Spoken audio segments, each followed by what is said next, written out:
So that decoding issue, decoding accuracy and decoding speed, the skills that underlie that are phonological processing.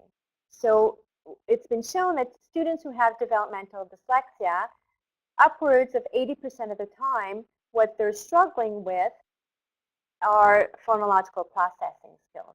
And these are the three skills that fall underneath that term, phonological processing: phonological awareness, phonological memory, and phonological access.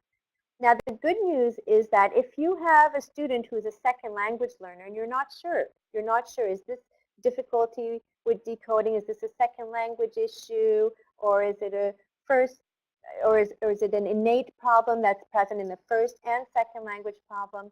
But one way to look and more closely and see if there's an issue is to test phonological processing. And we can do that in the dominant language of the child, even if the dominant language of the child is not the language that the child is receiving literacy instruction in. If the child is struggling with phonological processing in one language, that's a red flag for being at risk for literacy issues in the language of instruction at school.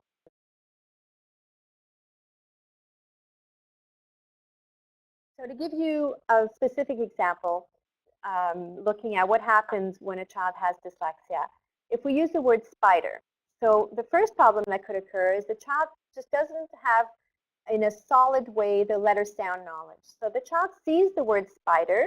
It's very, very, very rare that it's a visual problem whereby they're not seeing things correctly. Usually they're seeing it correctly, but this child maybe in the first instance doesn't remember what that letter D makes as a sound. So decodes it as fiber rather than spider. The second type of problem, the child may have difficulty with the phonological awareness, so that manipulating of the sound. So as the child is decoding, she decodes Peister. The order is off.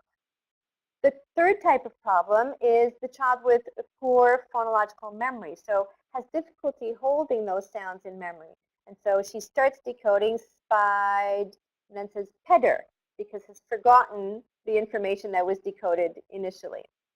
And lastly, we could have a child whose issue is phonological access. So the child cannot rapidly access that phonological information.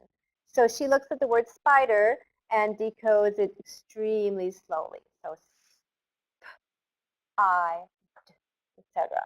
So that, of course, is a problem because if it takes me all that time to decode one word, it's going to be extremely problematic to decode a paragraph.